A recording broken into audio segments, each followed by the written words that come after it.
7절이니까 저 한 절, 성도님들 한 절 우리 교독하겠습니다. 예수께서 거기를 떠나사 고향으로 가시니 제자들도 쫓으니라. 안식일이 되어 회당에서 가르치시니 많은 사람이 듣고 놀라가되 이 사람이 어디서 이런 것을 얻었느냐. 이 사람이 받은 지혜와 그 손으로 이루어지는 이런 권능이 어찌 되느냐. 이 사람이 마리아의 아들 목수가 아니냐. 야고보와 요셉과 유다와 시몬의 형제가 아니냐. 그 누이들이 우리와 함께 여기 있지 아니하냐 하고 예수를 배척한지라. 예수께서 저희에게 이르시되 선지자가 자기 고향과 자기 친척과 자기 집에서는 존경을 받지 않음이 없느니라 하시며 거기서는 아무 권능도 행하실 수 없어 다만 소수의 병인에게 안수하여 고치실 뿐이었고 저희의 위치함을 이상히 여기셨더라. 아멘. 7절 이에 모든 흉내에 다니시며 가르치시더라. 12 제자를 부르사 둘씩 보내시며 더러운 귀신을 제어하는 권세를 주시고. 네, 7절까지입니다. 자, 우리 전후좌우에 계신 분들과 인사 나눌까요? 안녕하세요. 반갑습니다. 네, 400분이 오셨네요. 자, 금이 환영이란 말씀을 알고 계시죠? 네. 타지에 나가서 성공을 한 모습으로 다시 떠나왔던 고향으로 돌아가는 모습을 금이 환영이라고 합니다. 고향은 우리를 끌어당기죠. 그쵸? 자, 예전에는 추석이나 설 특집 같은 거를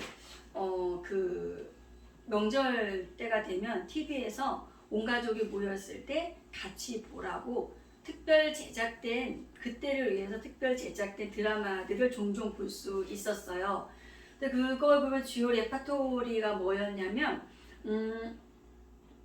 어떤 인물들이 성공을 하겠다고 고향을 떠나서 외주로 갔지만 자기가 목적한 대로 성공하지 못하여서 고향에 돌아가지 못하고 이런 바닷가가 보이는 선술집에서 쓴 소주잔을 기울이면서 푸 이렇게 하는 그러한 인물과 또 한 쪽은 돈을 많이 벌었는지 어땠는지 차를 산 건지 렌트를 했는지는 모르지만 으리으리한 차를 타고 어깨에 뽕을 잔뜩 주고 이렇게 고향에 나타나는 그런 인물들. 그런데 그 인물들이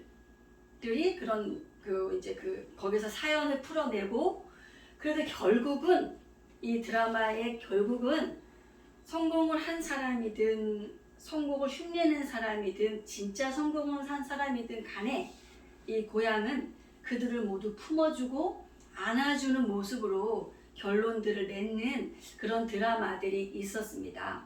혹시 좀 기억이 나실까요? 정서적으로. 네, 대답이 없으시네요. 자, 여러분 고향은 어디세요? 서울. 네, 보통은 내가 태어난 곳을 400분인데 목소리는 100분인데 태어난 곳을 고향이라고 하지만 태어난 곳보다 내가 더 많이 자란 곳을 이제 고향이라고 하죠. 그래서 저는 충청북도에서 태어났지만 서울은 저의 제2의 고향인 거죠. 네, 자, 예수님께서 오늘 그 고향에 가셨어요. 예수님이 오늘 고향에 가셨는데, 자, 그러면 예수님의 고향은 어딘가요? 태어난 곳으로 하면 떡집이라는 이름을 가진 베들레헴이죠. 그런데 예수님은 나사렛 예수, 베들레헴 예수라고 할 때 어느 예수로 더 많이 불리워져요? 네, 나사렛 예수. 왜 그럴까요? 나사렛에서 더 오랜 시간을 사셨기 때문에 나사렛 예수라고 성경의 말씀 그대로 나사렛 예수라고 예수님은 합니다. 그리고 나사렛에서 아버지 요셉의 직업이었던 목수의 직업을 물려받아서 예수님도 목수의 직업을 갖고 계셨어요. 자, 예수님의 근데 오늘 이 고향 방문의 이 행보는 조금 이해가 되지 않는 그런 행보였어요. 좀 불편해요, 어떻게 보면. 왜냐하면 이 마가복음 본문에서 이미 예수님은 고향을 한번 가셨었어요. 고향을 한번 가셨었는데 거기서 고향을 방문하셨을 때 막 웰컴 투 예수 이렇게 환영받은 게 아니었어요. 어떤 일이 있었냐면 오히려 당신의 그 예수가 미쳐서 돌아다닌다고 아이고 어서 오세요 이러면서 저희는 500분이 되었습니다. 자, 미쳐서 돌아다닌다고 해서 가족들이 예수님을 찾으러 온 거예요. 데리러. 예수가 미쳤다. 니네 예수가 미쳤다. 그렇게까지 고향에서는 그런 일이 있었어요. 근데 봤다가 이제 저기 밖에 당신 어머니와 동생과 누이들이 당신을 찾으러 왔다. 그랬더니 예수님이 그때 뭐라 그래요? 마가복음 3장에 있어요. 누가 내 어머니고 누가 내 누이고 내 형제냐? 하나님의 뜻대로 하는 사람들이 내 어머니고 내 누이고 형제다.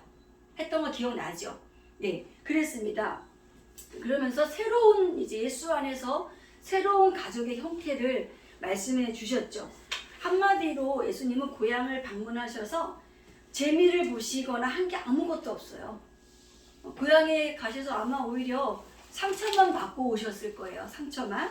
자, 그렇다면 이번에 고향에 볼 일이 있어서 이제 가셨다고 쳐도 혼자 가셨으면 먼저 혼자 몰래 가셨다가 오셨으면 좋을 것 같은데 오늘 본문을 보니까 제자들을 다 데리고 그 고향을 가셨어요. 응? 환영하고 환대하는 분위기가 아닌데 그거를 아시면서 왜 이 제자들을 다 데리고 가셨냔 말이죠. 응? 예를 들어서 제가 우리 성도님들을 모시고 이제 어디를 간다고 해요. 그러면은 제가 가야 되는 그 목적지에 그곳에 있는 분들이 어이구 역시 우리 미란 씨 이렇게 해야 되는 곳에 제가 여러분을 모시고 가지 않겠어요? 그래야 제가 공동체의 일원으로서 체면도 서고 더구나 예수님은 이 제자 이 그룹의 공동체의 리더였잖아요. 리더였는데 자기를 박대했던 그곳에 제자들을 다 데리고 가셨다는 게 좀 우리의 상식적인 선으로는 납득이 되지 않는 모습이에요. 자, 아니나 다를까 보니까 회당에서 예수님이 가르치셨어요. 그때 이제 회당에서 가르치실 수 있었던 이유가 회당에서 말씀을 선포하고 뭐 예배 기도하고 하는 거 누구의 권한이라고 그때 그랬죠? 회당장의 권한이라고 그랬잖아요. 아마 회당장이 예수님이 말씀을 잘 전하시니까 허락하셨을 거예요. 그러면 회당장이 예수님이 그곳에서 말씀을 전하는 걸 보고 또 고향 사람들이 하는 말이 쟤 뭐야? 쟤 우리가 잘 아는 그 목수의 아들 목수 요셉의 아들이라고도 안 해요. 누구의 아들이래요? 마리아의 아들이라고 그래요. 여러분 저희 아버지의 조남은 김자, 종자, 윤자예요. 돌아가셨지만 제가 고향에 가면 사람들이 저한테 어이 그 종윤이 딸 아니야 이러지 김주현 씨 딸 아니야 이러지 않거든요. 돌아가셨어도 누구의 이름으로? 아버지의 이름으로 그 자식을 부르는 게 예의란 말이에요. 유대인은 그게 더했어요. 근데 여기 뭐래요? 마리아의 아들 요셉이다. 마리아의 아들이지 않냐 이거는 뭐야? 마리아의 아들 목수 이거는 뭐예요? 아주 무시한 거예요. 저 과부 아들 아니야? 시친말로 경무시를 한 거예요. 예수님을. 그리고 믿지 않았어요. 뭐야 쟤가 그리고 쟤네 내가 잘 알아. 쟤 어렸을 때 저 지금 어떻게 살고 쟤 동생들은 시몬, 유다, 요셉 그 유다 이름 있잖아. 동생들 여동생들은 여자라서 이름이 기록되지 않았어요. 여동생들 이름 여기 기록도 안 했어요. 여자니까. 근데 그런 잘 알아 하고 예수님을 배척했어요. 자, 그렇게 배척했어요. 그렇다면 정확히 예수님은 이 고향 사람들에게 당신이 이런 취급과 배척을 당하시는 모습 그대로를 누가 봤어요? 데리고 간 제자들이 봤어요. 이걸 그대로 보여주시려고 데리고 가신 거예요. 참 이해되지 않는 예수님의 교육 방식이죠. 그걸 보여주시려고 갔어요. 자, 그렇다면 스승의 면이 서지 않는 이런 상황들인데 여러분 4절 읽어주세요. 4절 시작. 예수께서 저희에게 이르시되 선지자가 자기 고향과 자기 친척과 자기 집 외에는 존경을 받지 않음이 없느니라 하시며. 자, 왜 이러한 모습을 제자들에게 보여주셔야만 했냐면, 자, 제가 오늘 본문을 다음 단락의 시작절까지 잡았죠. 여러분 7절 읽어주세요. 7절 12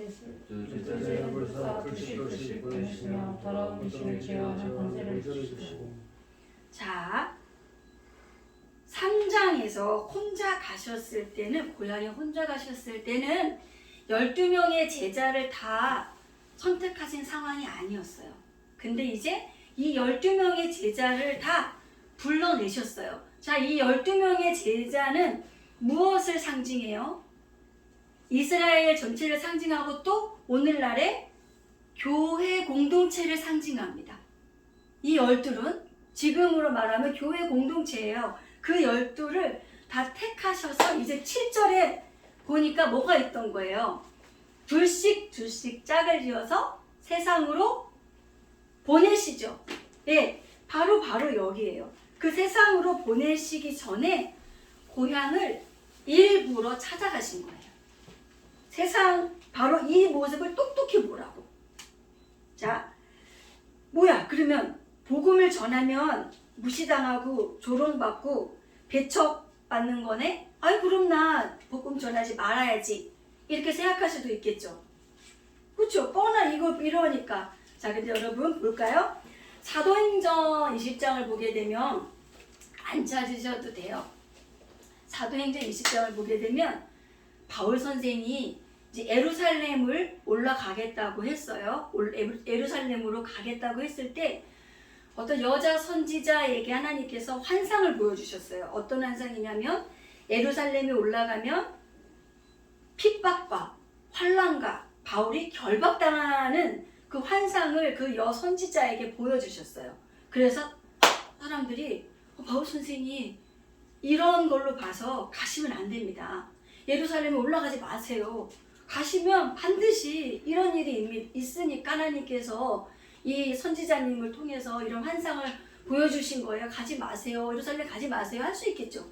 그렇게 말렸어요. 근데 바울은 하나님의 이 영의 사람 바울, 그것보다 이 세상에서의 것보다 더 큰 영광을 발견했던 그 바울은 그렇게 하지 않았어요. 내가 이 복음을 주 예수의 복음을 전하려 하면은 나의 목숨을 조금도 아끼지 아니하노라 하고 예루살렘으로 올라갔어요. 각오하고 가는 거죠. 이미 보여주신 이유가 그곳에 가면 이런 게 있을 거니까 가지 마라고 이 환상을 보여준 게 아니라, 응? 그곳에 가면 이런 게 있을 거야 하니까 너 마음의 준비를 하고 가. 그렇지만 내가 너와 함께 있으므로 괜찮아. 바로 이 같은 맥락으로 예수님이 제자들을 같이 데리고 고향을 가신 겁니다. 그런 같은 맥락으로 오늘날 교회 공동체, 제자 공동체인 우리가 복음을 들고 나갈 때 배척받고 무시당하고 멸시받는 건 어쩌면 지극히 당연한 거예요. 그죠? 이상한 일 당한 게 아닌 거죠. 자, 계속해서 말씀을 보시다. 말씀을 보시면, 자, 그런 걸 당할 때 놀라지 말고 당황하지 말고, 자, 세상에서 너희가 환난을 당하나 담대하라. 내가 세상을 누가 뒤에 이기었노라 하시니라. 누가 말씀하셨어요? 예수님이. 자, 우리의 이김은 이것이니 우리의 믿음이니라. 자, 우리의 믿음은 인내와 순종과 인내입니다. 우리가 이길 수 있는 그 믿음이라는 것은 순종하고 인내하는 거라는 겁니다. 싫지요? 순종도 힘들고 인내도 힘들어요. 싫어요. 그냥 피할 수가 없습니다, 여러분. 자, 그럼 여기서 질문을 하나 드려볼게요. 그러면 예수님의 그 나사렛 고향 사람들은 왜 예수님을 믿지 못하고 넘어진 걸까요? 왜 예수님을 그리스도로 믿지 못했던 걸까요?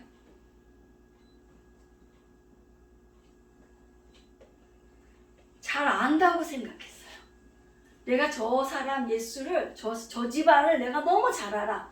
잘 안다고 생각했기 때문에 예수가 그리스도라는 것을 보지 못한 거예요. 자, 맞아요. 내가 언제부터 내가 신앙이 된, 내가 교회의 생리를 너무나 잘 알고 내가 신앙생활을 얼마나 했는데 라고 하는 이것이 내가 진짜 본질을 못하고 나를 걸려 넘어지게 하는 돌부리일 수 있습니다. 그죠? 내가 몇 대가 우리가 그리스도 집안인데 내가 뭔데 하는 이런 것들이 진짜 그리스도를 못 보게 하고 넘어지게 하는 그것일 수 있다는 거예요.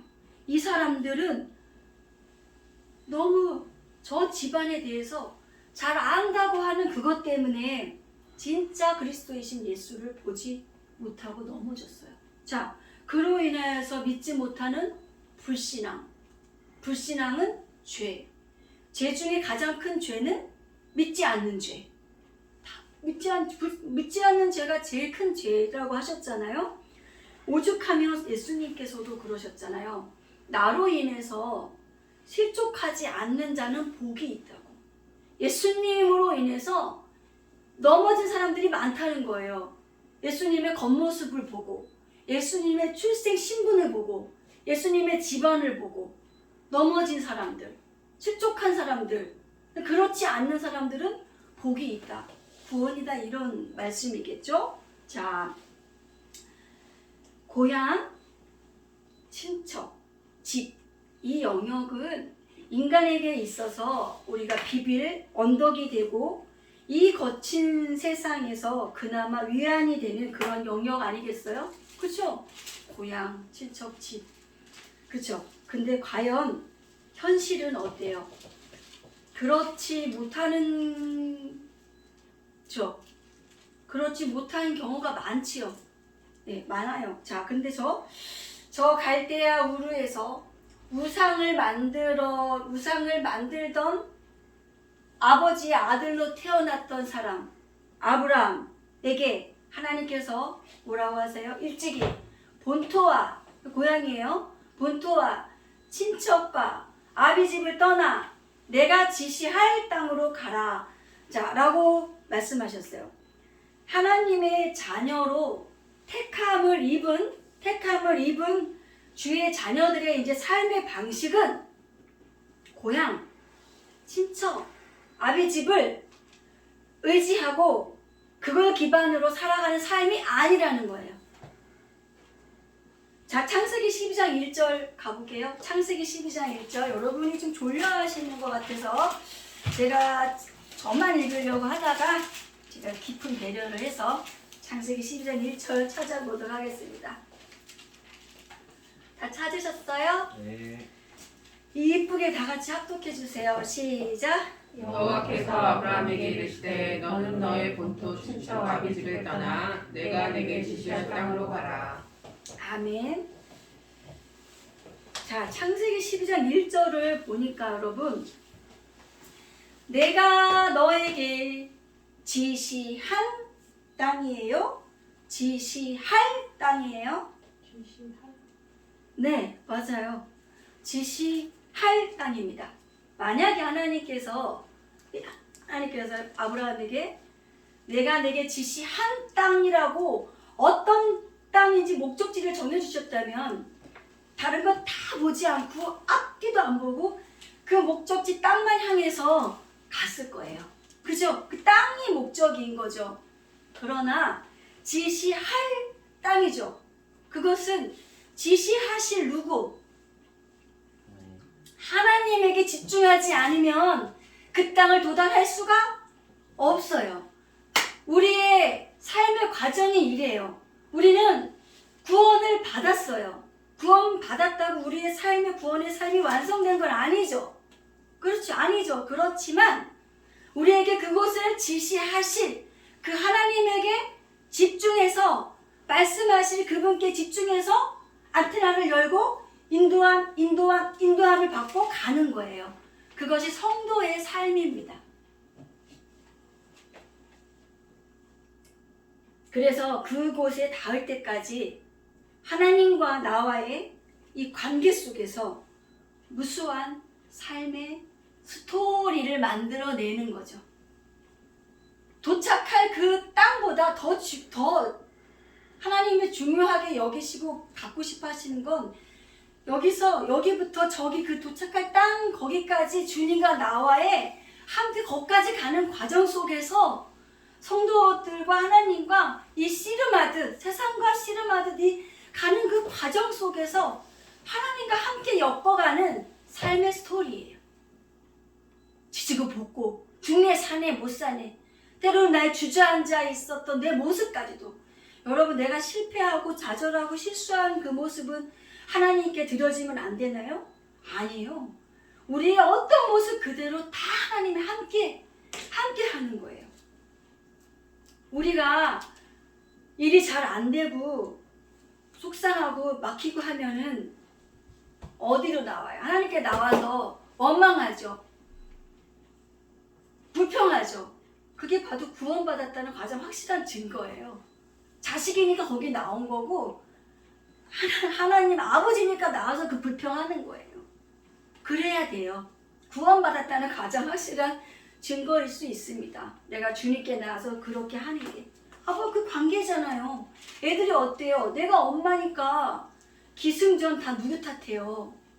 엄마 탓. 애들은 지가 넘어져도 저기 서 있는 내 때문에 넘어졌대. 내가 저를 보고 있어서. 그렇잖아요. 애들은 기승전. 요새 그거가 아니고 다 엄마 탓이야. 왜? 엄마니까. 관계 내 자식이니까. 우리가 아버지와의 관계도 마찬가지인 거예요. 아버지 탓해도 괜찮습니다. 전 그렇게 생각하고 탓 많이 합니다. 자, 어려운 상황에 처해 보니까 이 하나님 안에서 형성된 이 믿음의 가족들이 저와 아이들이 살 수 있도록 실질적으로 도와주더라고요. 이 새로운 믿음의 가정들이. 자, 혈육일지라도 예수 안에 있지 않으니까 그것처럼 상처가 없어요. 같은 혈육이지만 엄마 아빠가 같지만 예수의 보혈로 나눠진 가족이 아니니까 너무 아파요. 너무 아파. 근데 예수 안에 있는 이 그리스도로 맺어진 이 형제 자매는 살 수 있도록 실질적으로 도와주더라고요. 저를 도와주고 지금도 그 도움을 받고 지금도 그 도움을 저도 누리고 살고 있습니다. 예수 안에 우리는 한 가족인 거예요. 자, 오늘은 어버이날, 엊그제는 어린이날, 또 다음 주는 스승의 날이에요. 1년 중에 죄책감의 지수가 제일 높은 달이 5월이래요. 죄책감 지수가 제일 높고 5월이라는 조사도 있었던 걸로 아는데 어쩌면 이 가족들이 나를 제일 아프게 하고 힘들게 하는 가시일 수 있어요. 가시. 근데 오늘 말씀을 보니까 이것은 당연한 거래잖아요. 그죠? 이 당연한 이상한 일 당한 것처럼 여기지 말고 당연한 거래잖아요. 자, 이것은 나에게 주어진 자, 이상한 일 중에 정말 이해 안 되는 가장 이상한 일의 섭리야말로 십자가 아니겠어요? 당신의 아들을 날 하나 살리시려고 당신의 아들을 당신을 내어주고 날 건지신 그 십자가야말로 이상한 거죠. 근데 자, 그 나를 찌르는 그 가시 같은 이 십자가로 받아들이시고 때로는 정말 이 십자가로 때려주고 싶죠. 때로는 정말 이 십자가로 때려주고 싶은 마음이 들 때도 있지만 말씀 잡고 가야죠. 내게 지시하실 그 하나님이 주시는 말씀을 잡고 가는 거죠. 어때요? 말씀 잡고 우리에게 주어져 있는 이 삶의 자리를 또 살아가야죠. 안 살아가실래요? 살아가야죠. 네, 살아가야 됩니다. 무엇 잡고? 네, 하나님이 주시는 그 말씀 잡고 네, 기도하시겠습니다. 하나님 고맙습니다.